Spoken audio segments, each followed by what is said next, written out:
Hello everybody, my name is Michelle. This is Sabrina. Hi. If I'm doing things correctly, you know her now. Good. She is my roommate and longtime frenemy.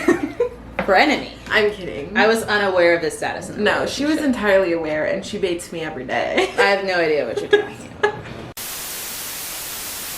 Do you want an intro while I'm doing my hair? Hello, Michelle's followers, subscribers, and friends. Welcome back to Michelle's channel. That's just mean. Or you Bread. can hear me out. Just embroider your own and change the word chicken. Yeah. Because chicken means chicken. Or it can mean popcorn. What the fuck, dude? Went off the rails real quick. Where are the rails? I don't see them. You need more room? No, I don't know what I'm doing. It's your channel. I know. Anyway. How many relevant conversations? You're gonna have to cut all this out. Okay, I know. Well, some of it. Some of it. I don't quite know how to define this. It's like, at first it was we make each other read books that the other person would never read, so. But then it became not that, and it's, well, no, it is that. That's exactly what it is. Yeah. We each have two. Mm-hmm. How long are we giving ourselves to read both of the books? Well, you should have seen the fact that we have a long list of books that we've been meaning to read together for a long time. I believe it's 6. Oof. Well, it's 5 each because each of us have already read one. Oh, right. Which feels somehow much more manageable. Yeah, we were so sounds scared in the last 5 one. Just sounds like way less than 6. With that in mind, I would say longer, more realistic.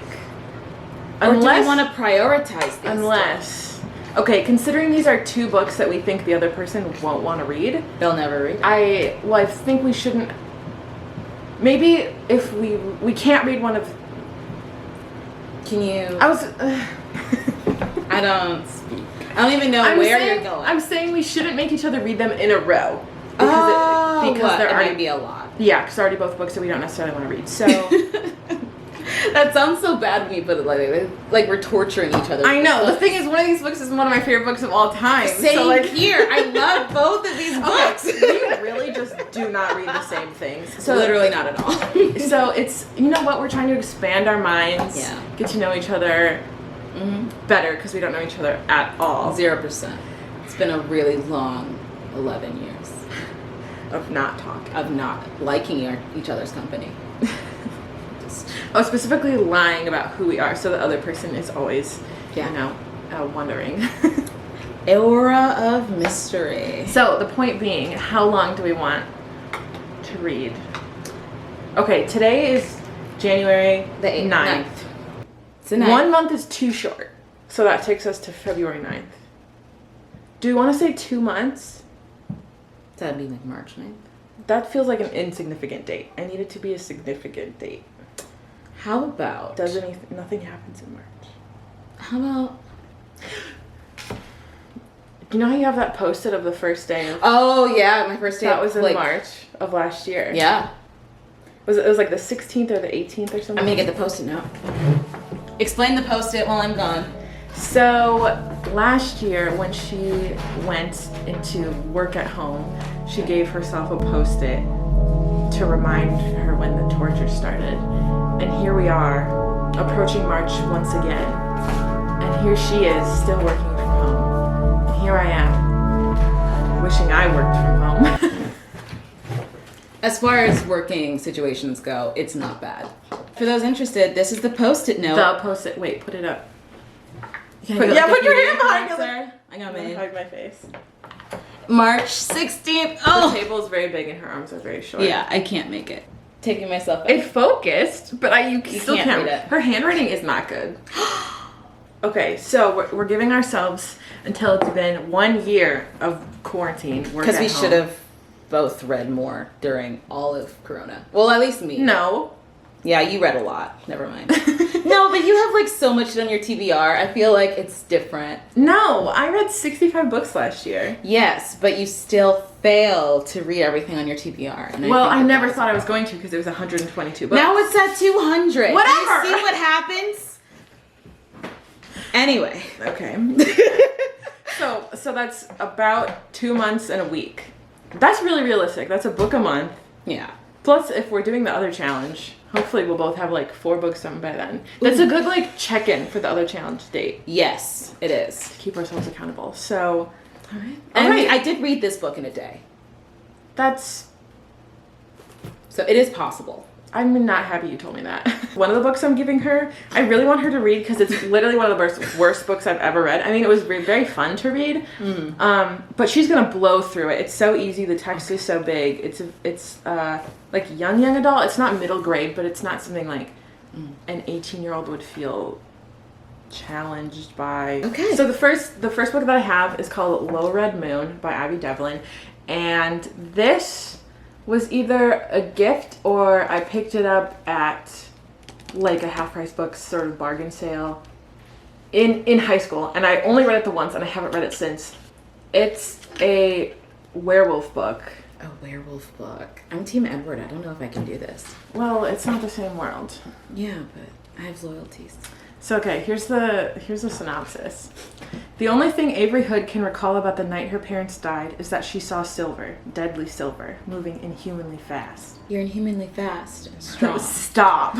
Your skin is pale white, nice cold. Your eyes change color, and sometimes you speak like you're from a different time. You never eat or drink anything. This you is never on go out in the recording sunlight. now. What? As much as she wants to remember who killed them, she can't.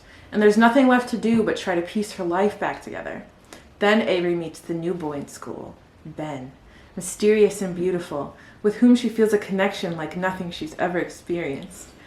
Ben is a werewolf, but Avery trusts him at first. At first. Then she sees that sometimes his eyes flash in inhuman silver, and she learns that she's not the only one who can't remember the night her parents died.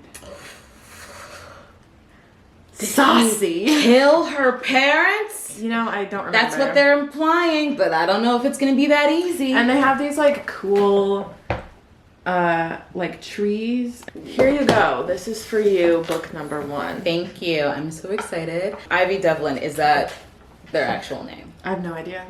It doesn't feel like a real name. It could be. I don't want to be disrespectful if it does is. feel like a werewolf name. Yeah, or like a werewolf author's name. That's really what I meant. Oh, you didn't say You were it. reading my brain. God. Okay. So, I'll go with one of my choices. Okay. So this is the book that I read in a day. And the reason I read it in a day was because I had to write on it for a project in school. And I did not start the project until the day before it was due. So I had to read the whole book and then write the paper on it. So it wasn't because it was just that good. No, it wasn't. But it was because I had to for a paper. And then I had misled. to write the paper. And then I was literally typing the paper on my way to campus.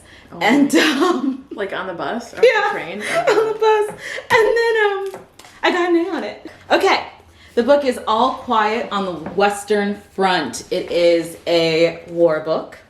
It is Shocked. on the cover. It says the greatest war novel of all time because it's fucking excellent. It is about some German soldiers during the First World War and their experience during that terrible, terrible time.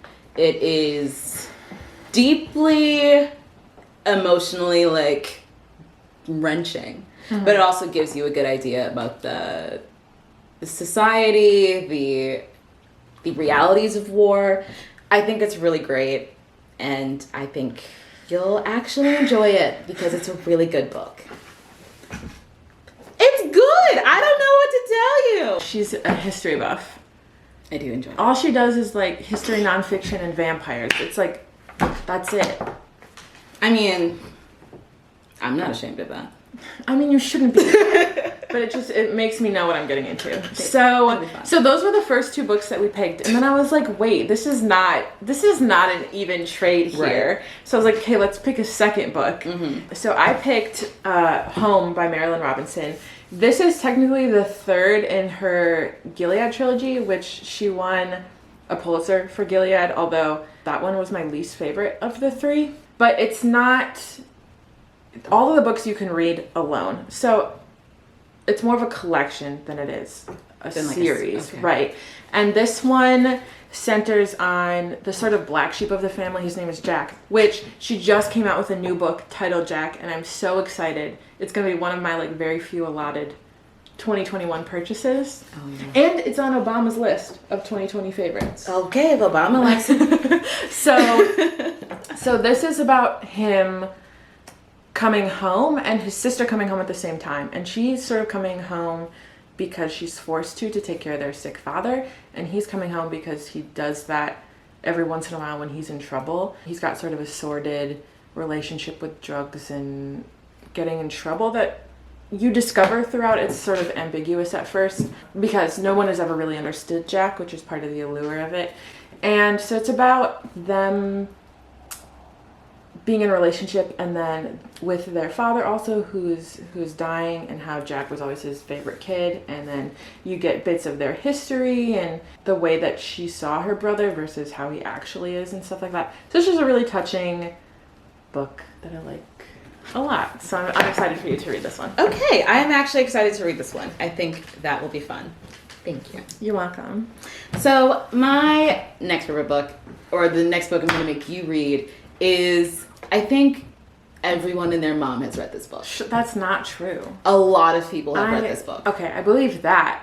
Okay, if you are at all interested in true crime, history, or the city of Chicago, you have read this book. I just moved here. Yeah, and that's partially the reason I'm giving it to you. Because I feel like it's part of, like, living in Chicago is this book. Oh, I mean, I don't know if that's not really true, but it is interesting if you live in Chicago. So... I forgot it was centered in Chicago. It is centered in Chicago. I forgot that when we talked about this, I was kind of excited about it. Yeah, so the book I'm talking about, I bet some of you can actually already guess based on... Put it in the comments. Oh. Okay. So the book that I'm talking about is Devil in the White City. It is a story about two men who live in Chicago. Are they gay? No, I don't want it. No. But one of them is basically the architect of the Chicago World's Fair. Mm-hmm. And then another one is a serial killer in the city of Chicago. And how the two people, you know... both exist in the same place in such a different way. This is nonfiction? This is... I think it's categorized as nonfiction. So there are some creative liberties taken from, like, the actual history itself, but I think it is categorized as nonfiction. Well, it's history. It says history. That's vague. And this one is historical fiction, right? Oh, quite a master front. Yes, that is fiction. Okay. But this one, a lot, like, it talks about real stuff. Like, the whole thing is real. Okay. Yeah. Yeah. But it is so, so good. And, like, I love history. I think an undervalued era of history is probably, like, the Golden Age in the 1890s. It's okay. God, living with her is like being in school. No. It is. No. Okay, what did we say? March 16th. March 16th. I will have finished these two books. She will have finished those two books. I hope you're ready to learn about some frickin' architecture and trench warfare. Because you're going to learn so much about both. Okay. I'm taking the architecture river tour here. Oh, perfect. So I feel like I have the base. Yeah, no, it'll be really good. And then we could drive around the south side of the city. So we will see you hopefully in some vlog clips. If not, we'll see you on March 16th. See ya. Bye. Bye.